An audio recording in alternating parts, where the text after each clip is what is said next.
Mesdames et messieurs, bonjour. Vous êtes sur Canal Ivoire à ce jour du jeudi 26 septembre 2024. Les frondeurs du Front populaire ivoirien conduits par M. Dago Godé, vice-président, sinon ancien vice-président du parti, ont animé une conférence de presse. Le conférencier était l'ancien secrétaire général démis de ses fonctions par Pascal Affi-N'Guessan. Ce que l'on peut retenir de cette conférence de presse, c'est l'annonce en vertu d'une loi des statuts du Front populaire ivoirien. Il a cité le titre 5 en ses articles 74 et suivant du règlement intérieur du FPI, la création d'un courant au sein du parti, lequel courant ne porte à ce jour pas de nom. Ce courant, pour lui, va donner les moyens politiques de rassembler les militants et militantes autour des valeurs de démocratie, de justice et de liberté pour le renouveau du Front populaire ivoirien. D'accord, ça c'est son avis. Nous allons vous proposer quand même l'échange avec la presse. Voilà ce que dit l'ancien secrétaire général, M. Isiaka Sangaré, le jeune frère de M. Abdraman Sangaré, qui était déjà opposé aux valeurs défendues par son défunt frère aîné, le président Abdraman Sangaré, membre fondateur du Front populaire ivoirien. Isiaka Sangaré est farouchement opposé à la mémoire même de son grand frère. Il a soutenu le président Pascal Affi-N'Guessan à un moment donné, mais on se rend maintenant compte qu'il avait un projet caché. On l'écoute. Can anybody tell me what this is? Branded Cartier. Merch. Outfit of the day. It's just a sweatshirt. Getting older can be hard. For women especially, it can feel like you're supposed to stay young forever. My job is to help women ignore that feeling and embrace their age. That fit drips. Okay, Carol, you can just tell her that she looks nice. Ooh. No! She could have thrown her back out. What's up, Ruth Annette? Ruth, who is this for? My followers. Oh, my Lord. Okay, let's just, honey, focus on the workout. No. Ruth. It can take time for the lessons to sink in, but I know I'm making a difference. Can we do this? Oh, no, Cindy. That's a child. You are a... Grown-ass woman? Exactly. That's just what we need. Very nice. Laura Geller can't help you act your age, but we can help you own your age. Okay, now we work on that hair. Le président Affi-N'Guessan a 23 ans de gouvernance. Il postule encore pour 5 ans. Il va finir avec 28 ans de gouvernance. Et encore. Mais l'usure du pouvoir peut toucher tout le monde. Nous ne sommes que des êtres humains. À un moment donné, si on sent que la gouvernance commence à manquer de pertinence, parce que la vision n'est pas clairement déclinée, que les axes stratégiques ne sont pas mis en œuvre, parce qu'il n'y a pas cette conformité, cette concordance, évidemment, les résultats s'en trouvent impactés. Il faut reconnaître quand même que le Front populaire aujourd'hui recule. Il y a des raisons internes, mais il y a aussi des raisons externes. Donc, fort de cela, nous apportons notre contribution à l'échange. C'est en sortant du parti que nous aurions fragilisé le parti. C'est en sortant. Parce que même si c'est 2 ou 3 militants, 800 militants, ou 500 militants, ou 1000 militants, c'est des militants en moins. Donc il faut voir l'approche sous cet angle-là. La contribution, la critique interne, la démocratie en interne, la prise de décision concertée, la survivance des institutions, des structures, le respect de l'échange. Parce que nous sommes un parti qui s'est battu, et ça on nous le reconnaît, pour l'instauration du multipartisme, mais en même temps aussi pour la mise en œuvre de l'action démocratique dans notre pays. Donc on ne saurait repartir à la pensée unique. La démocratie vit, comme je disais tout à l'heure, de contradictions, et nous allons apporter notre contribution à l'amélioration des processus ou à la correction des actions qui ont besoin d'être améliorées. Alors, le camarade Dabo Gaudier est ici présent, il est candidat, et à l'occasion d'un autre échange, il s'exprimera. Il s'exprimera. Vous savez qu'il a le verbe, il a toujours été présent dans les échanges avec vous. On lui donnera la latitude de s'exprimer et nous reviendrons sur cette question ultérieurement, avec votre permission. Donc nous n'allons pas fragiliser. Nous n'allons pas fragiliser. Nous allons fragiliser s'il y a un déni de démocratie. Parce que nos textes précisent les conditions de création du courant, la mission des courants. Les textes n'incluent même pas qu'au niveau des instances du parti, il puisse y avoir des représentants des courants. Maintenant, comment on va gérer la question de l'exercice démocratique? Il faudrait que chacun soit prêt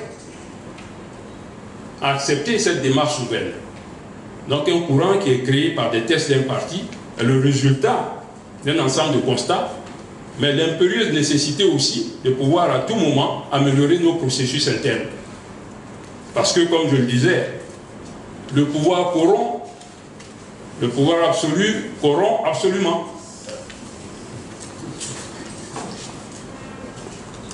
Merci, RG, nous allons passer la parole. Bonjour. Bonjour. Je suis André Assemian, journaliste à Live TV. Alors, il y a une dissidence aujourd'hui entre le FPI. Si, en 2025, vous qui êtes le FPI, on sait que c'est un parti qui aspire au pouvoir d'État en 2025. S'il n'y a pas de réconciliation entre vous, entre le camp AFI et votre camp, est-ce que vous allez présenter un candidat pour la présidentielle?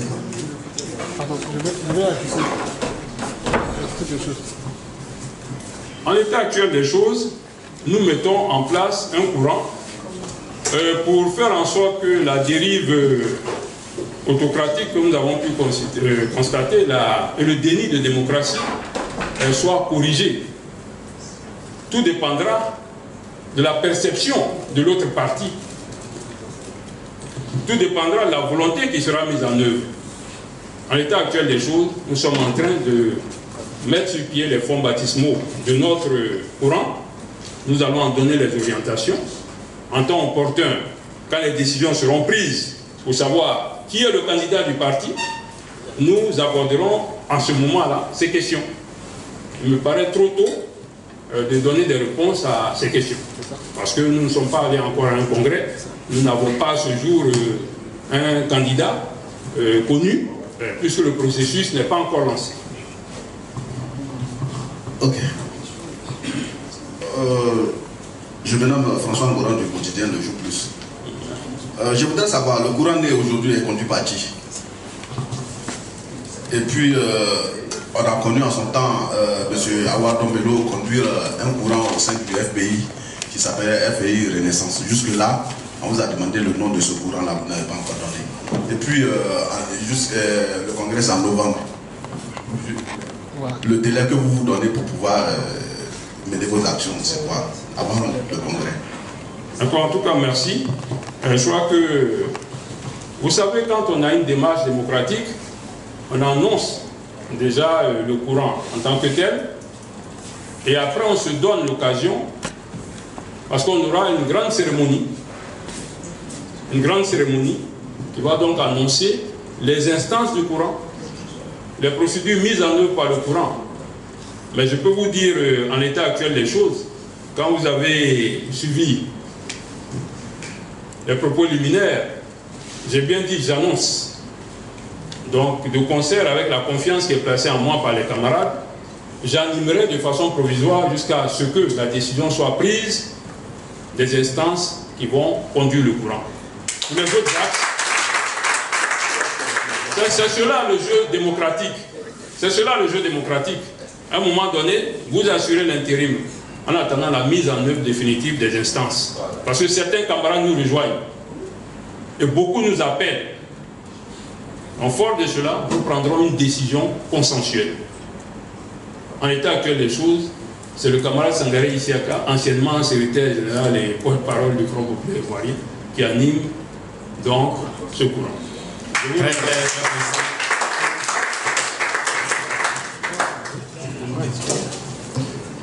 Monsieur Sangaré, je suis faux journaliste à l'intérieur d'Abidjan. Bon, le confrère il a un peu pris en compte ma question, mais je vais juste vous donner le bout. Est-ce que vous serez présent au congrès du Neuf Courant? Est-ce que vous serez là? J'ai répondu tout à l'heure à la question.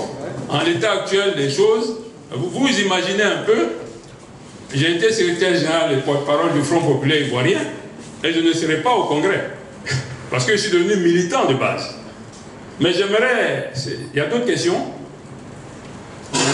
D'accord. Oui, j'ai une question. Ah bon, d'accord. Donc j'aimerais vous dire qu'en l'état actuel des choses, je ne suis pas un délégué à ce congrès. Je suis militant de base. Je milite dans une des sections de la Riviera Golf 4. Après 34 ans de vie politique, après avoir été un des acteurs majeurs qui, dans la crise interne, ont empêché que le parti bascule entre les mains de ceux qui soutenaient Laurent Gbagbo. Après avoir été, pendant l'arrestation de Pascal Affi-N'Guessan, celui qui a mené toutes les négociations. Et j'aimerais ne pas faillir en exprimant encore ma reconnaissance à feu Ahmed Bakayoko. C'est un devoir de mémoire, parce que je sais comment elle a été fortement engagée dans la réussite du processus qui a entraîné la libération du président Pascal Affi-N'Guessan. Je l'en remercie. C'est vrai qu'il n'est plus là, mais par devoir de mémoire, c'est important. Il nous a reçus en fin de mois de décembre 2020. Il a dit qu'il prendrait des engagements et qu'il irait vers le président de la République pour que cela soit possible. J'ai mené aussi les actions vis-à-vis des ambassades localement engagées dans ce processus. J'étais avec le feu Premier ministre Ahmed Bakayoko, c'est à cette rencontre. Diabaté Bey y était. Claude Saï, qui est le chef de cabinet, y était pareillement. C'était important pour moi de le dire. Merci. Eh bien, chers confrères, je tiens à préciser aussi que le SG fut aussi l'un des leaders, l'un des pionniers de la jeunesse du Front populaire ivoirien. Pour ceux qui ne le savent pas. Mais là, les cheveux sont grisonnants, ils ont dû oublier ça. Voilà, bonjour secrétaire général. Je peux toujours vous appeler secrétaire général parce qu'un ancien secrétaire général reste toujours secrétaire général. Merci. Et je suis David Bédia, journaliste à Canal Ivoire et puis aussi membre du Front populaire ivoirien et membre de la vice-présidence chargée de la communication. Alors, la question que je voulais vous poser, vu l'actualité, il y a deux raisons qui expliquent vraiment ce mouvement. La première raison, c'est la rupture du partenariat avec le RHDP. Deuxième raison, le rapprochement du président Affi-N'Guessan avec Laurent Gbagbo. Est-ce que ce sont les deux raisons-là seulement qui expliquent tout ce qu'on est en train de voir maintenant, ou bien avant que cela n'arrive, il y avait un problème au sein du parti? Merci. Merci. C'est une bonne question. Vous savez que dans tous les cas, nous avons décrié certaines approches par rapport à la gouvernance. Le management, c'est la délégation. Le management, c'est la communication. Donc il y avait quand même certains éléments qui manquaient au niveau de la gouvernance. Et je dirais le point focal a été qu'on n'a même pas été informé des rencontres qui étaient supposées être confidentielles entre Affi-N'Guessan et Dano Diédié. Le secrétaire général du Front populaire ivoirien, c'est quand même la deuxième personnalité du parti. Si la deuxième personnalité n'est pas informée, elle ne serait complice de certaines situations. Donc j'ai commencé à décrier ces éléments-là. Mais la réalité, c'est quoi? Quand vous vous engagez ensemble, nous avons émis la volonté, ils y ont répondu. Donc nous arrivons à un contrat. Le partenariat est un contrat. ce contrat va déployer des effets progressivement. Mais quand on est à 1 an, qu'est-ce qu'on doit pouvoir faire? C'est un bilan. C'est l'approche qui me paraît la plus simple, c'est un bilan. Le bilan, c'est une façon de savoir qu'est-ce qui a marché, qu'est-ce qui n'a pas marché. Est-ce qu'on continue de s'engager ensemble ou pas? Est-ce qu'on peut envisager des perspectives ou pas? Mais c'est ça le bilan. Tout le monde en fait, vos organes de presse en font quotidiennement. La vendeuse même d'Orange, en fin de journée, fait un petit bilan. Qu'est-ce qui a marché, qu'est-ce qui n'a pas marché?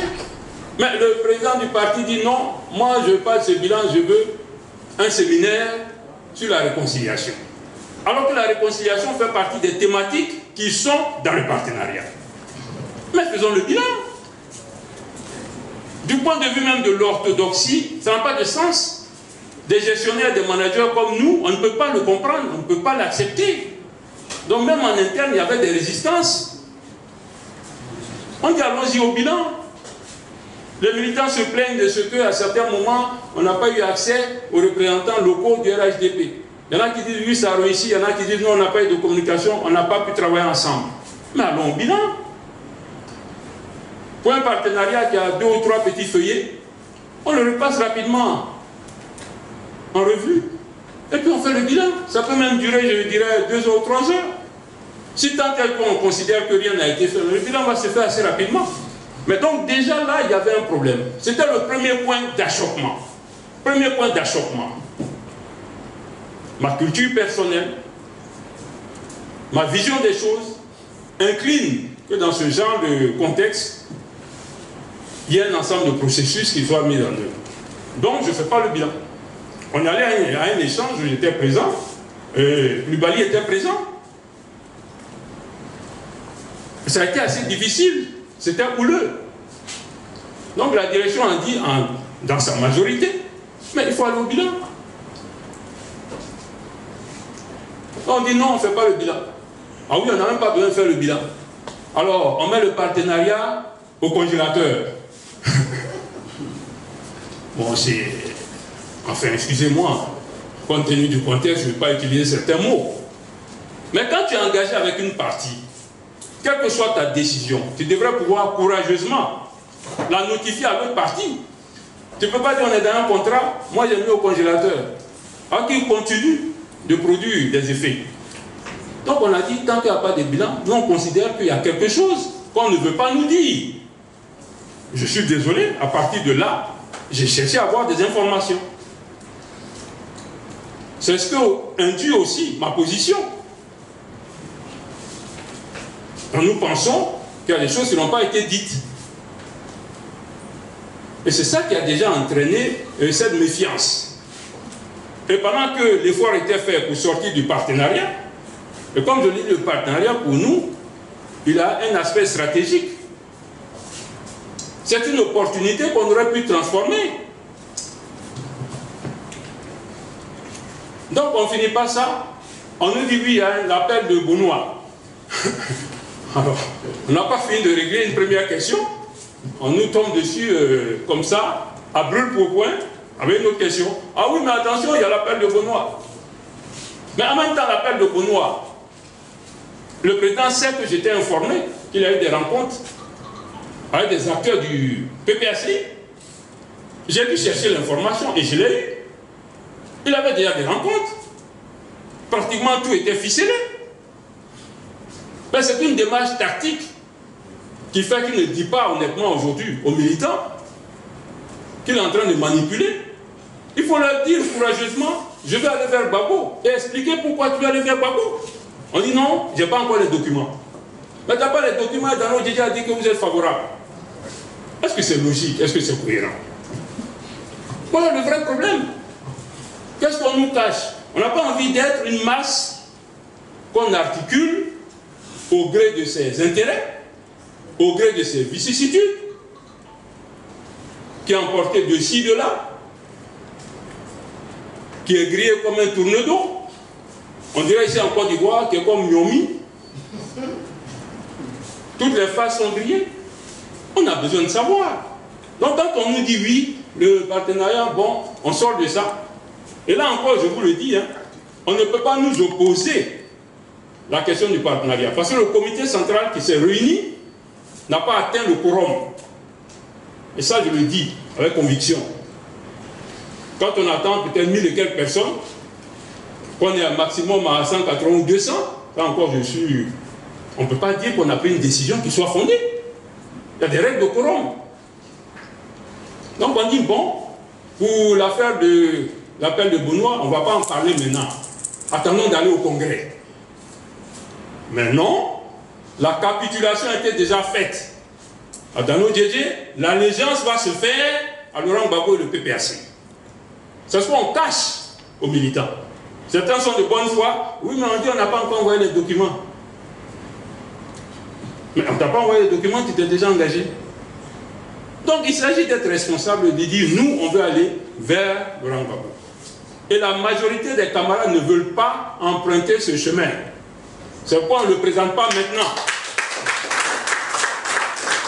C'est pourquoi on ne le présente pas maintenant. On l'escamote, on manipule, on ruse. Et demain, ils vont se retrouver, pieds et mains liés, entre les mains de ceux qui sont partis du parti et qui n'ont même pas de considération pour nous. Le RHDP n'est pas le parti qui nous a créé le plus de difficultés ces dernières années-ci, depuis la crise interne au Front populaire ivoirien. J'ai été secrétaire général en 2019. Et dans cette crise, il y avait des questions de position. Le RHDP a toujours reconnu la légalité. Ça nous a facilité la tâche. Le partenariat dont on parle, nous on le défend aujourd'hui. Mais je ne suis pas sûr que ce soit nous qui en ayons le mieux profité. Je ne dirai rien pour le moment. Je ne dirai rien pour le moment. Par respect de certaines formes, au nom de ma culture, mais qu'on ne me pousse pas à bout. Donc voilà autant d'éléments que je voulais vous donner. Donc c'est vrai, il y a une question de gouvernance. Parce que quand tu veux aller quelque part, tu déclines. Voilà ma vision. C'est toi le manager, voilà ma vision. Voilà la stratégie. Mais on n'a pas de vision, on n'a pas de stratégie. Au dernier secrétariat exécutif, qui était assez complexe, certains camarades ont dit, mais président, quelle est ta stratégie? Mais enfin, une stratégie se décline. Une stratégie, ce n'est pas de l'art divinatoire. Ce n'est pas de l'art divinatoire.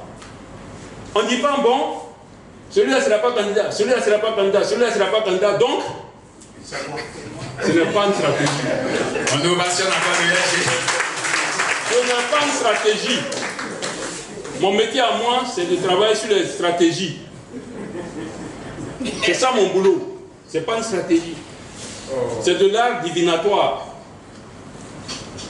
Et puis on veut que nous, on s'engage, on ait confiance par rapport à ça. Parce qu'une stratégie, il faut la décliner, on va y adhérer, si on veut. Ah oui, ta stratégie est pertinente.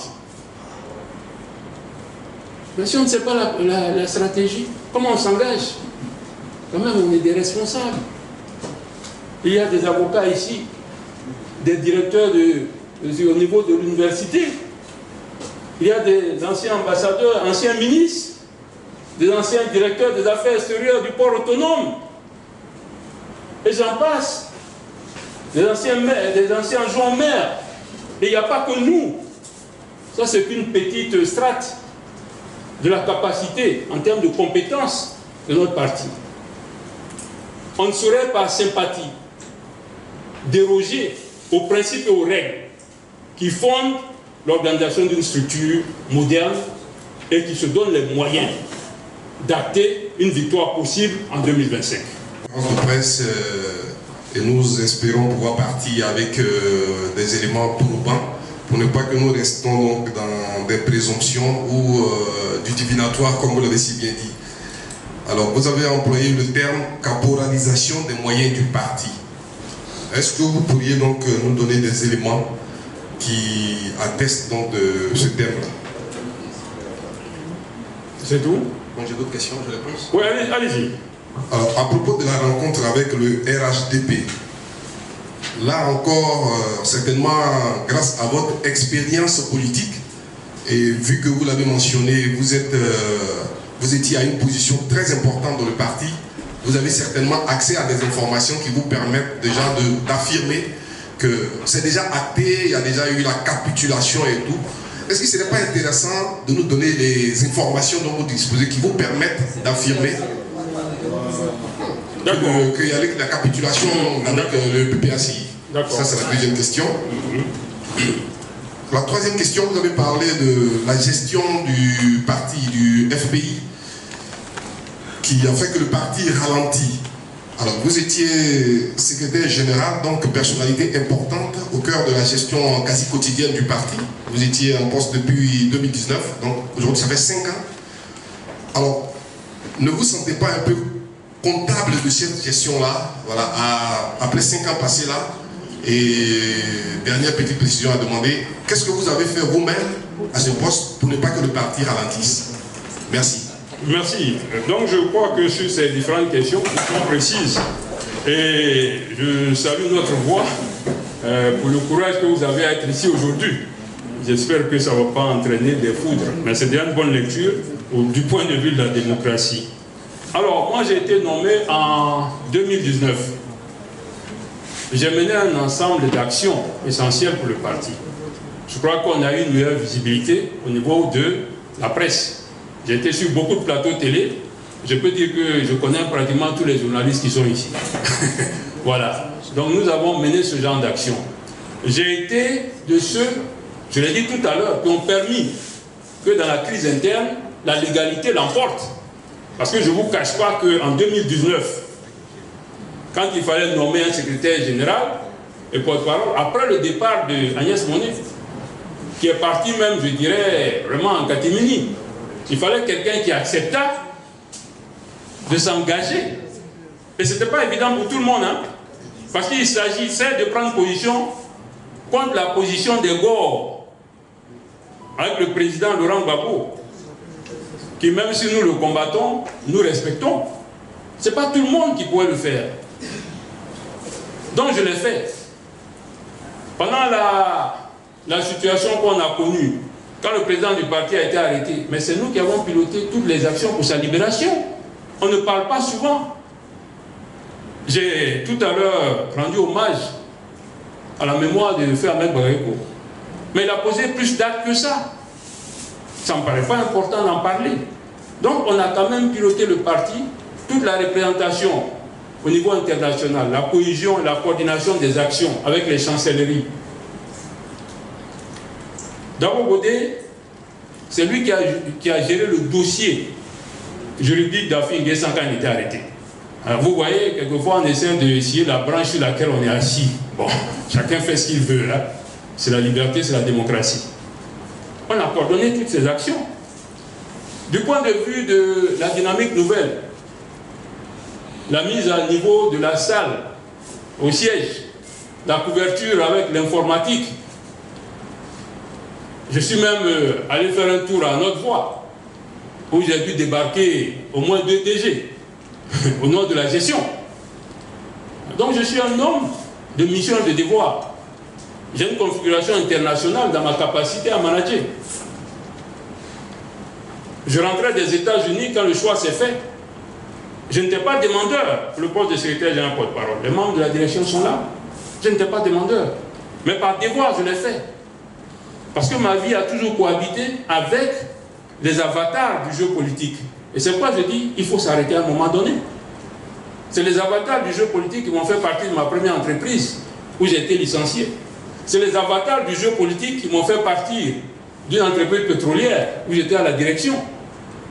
Mais il faut s'arrêter et passer à autre chose. C'est pourquoi je dis, je suis peut-être acteur, mais je ne suis pas complice. C'est pourquoi à un moment donné, j'ai jugé utile de tirer la sonnette d'alarme. J'aurais pu rester dans une forme de conformisme. Donc l'état financier a été fait. Je permettrai donc aux militants d'aborder ces questions. Vous pouvez même vous informer là-dessus. Parce que quand il y a eu des dons et libéralité, quand il y a eu des divers, il faut bien que tous ces divers-là soient suivis en termes de production. et d'orthodoxie financière d'un ensemble de supports. Donc je m'en tiendrai qu'à ça. Après, vous avez appris qu'il y a eu la question des 100 millions de soutien. Je peux dire que cette question aurait même pu se régler facilement si on avait été informé. C'est parce qu'on n'a pas été informé. Et sinon, si un candidat a fait une contribution, c'est pas mauvais. Mais quand on n'est pas informé, donc je vous donne encore cet élément. C'était un minimum. C'est moi qui ai conduit la mission avant la chute de Mohamed Bazoum. C'est moi qui y étais. J'ai discuté avec Mohamed Bazoum des possibilités qu'on avait dans les échanges. Donc je ne vais pas rentrer dans tous ces détails. Je suis encore militant du Front populaire ivoirien. C'est vrai, je peux mettre en évidence des questions qui peuvent relever d'une gestion occulte. Mais en même temps, permettez-moi de ne pas venir étaler certaines questions sur lesquelles j'interviendrai si véritablement il y a lieu. Mais je crois que les éléments que je vous donne sont suffisants. Voilà. À l'endroit des camarades du Front populaire ivoirien, l'impérieuse nécessité de s'associer à la dynamique qui est mise en œuvre pour donner à notre parti les meilleures chances de succès. Nous sommes allés quelquefois d'échec en échec et nous ne saurions perdurer dans cette posture. Nous ne saurions demeurer des losers. Donc nous avons la capacité d'apporter notre contribution, notre réflexion au développement de l'action de notre parti. Parti que nous portons fortement dans notre cœur. La plupart des camarades ici ont au moins 34 ans. J'étais le premier responsable de la jeunesse du Front populaire à Cocody, quartier, je dirais, bourgeois, alors que nous étions un parti par essence populaire. Nous avons réussi à nous implanter. Donc nous ne pouvons donc nous détacher de l'idéal de notre parti.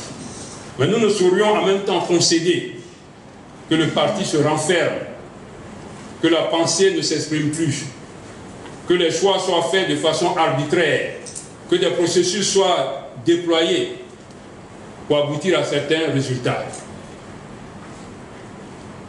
Parce que nous avons un congrès, des décisions ont été prises dans un contexte où un candidat a même été débarqué de son poste.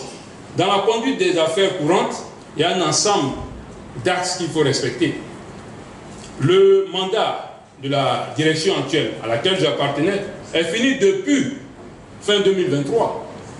C'est ensemble que nous avons cherché les solutions pour faire avancer.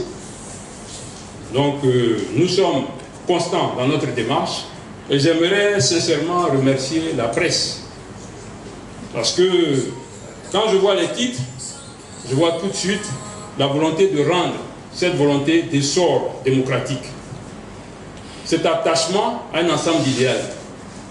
Et cette volonté de communiquer et de communier avec nos concitoyens pour aller vers ce qui construit notre pays.